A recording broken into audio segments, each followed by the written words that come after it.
So we're here with Tristan, and we're opening several bottles. Thank you, Tristan, for this. Very generous.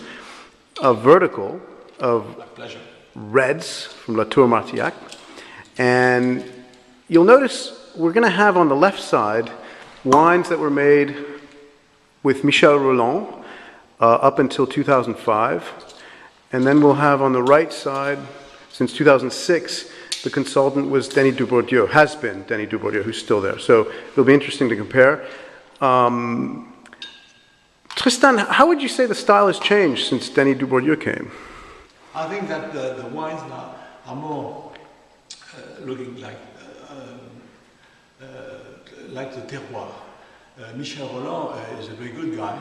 He's very full of Merlot and trying to make with us, trying to make very some overripe wines with a lot of Merlot, and Denis Dubourdieu is working more on freshness. He likes, of course, ripe grapes, but not too ripe. He likes to keep the fruit in the bottle, and is working with us a lot in the vineyard. So we are. He went with us 2 weeks ago to look at the grapes on this new vintage coming, and we are working. Last week we have 70 people working in the vineyard just to do a good, how do you say, effeuillage, and I'm convinced that it's a good way to get ripe grapes and not overripe. Great. You will see. Thank you. We'll also be tasting some whites, including the 2008 vintage, which is magnificent, and the recently bottled 2010, which is fantastic as well, and of course 2005. And the grapes of Sauvignon are ripening very easily. The grapes of Cabernet Sauvignon, for example, are ripening in October, 1 month after. So the weather is not the same.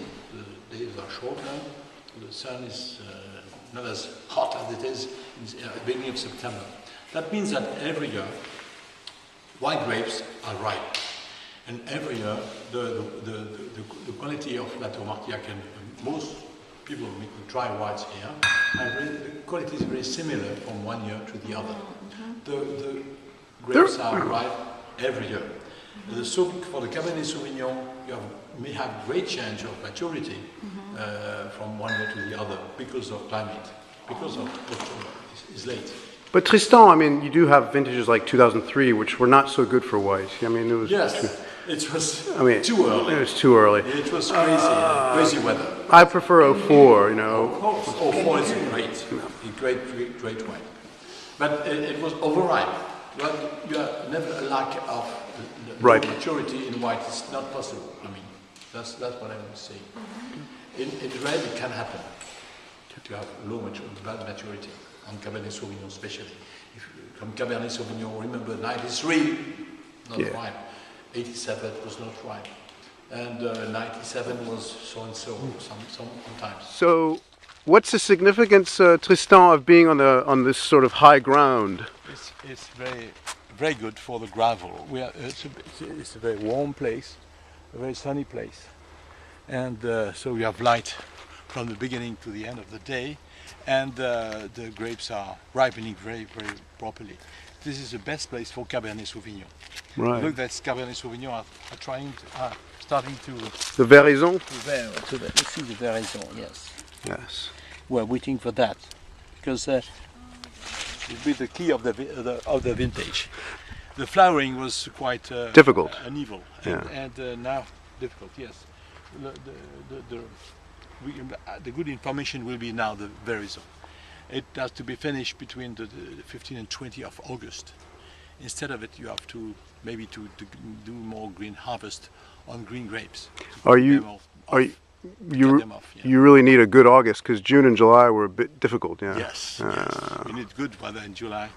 July. Well, now it's quite. Last week was quite pleasant. Yeah. I don't know when did you arrive, but last week was very, very pleasant, very warm, and I think that the 10 days coming are supposed to be quite nice.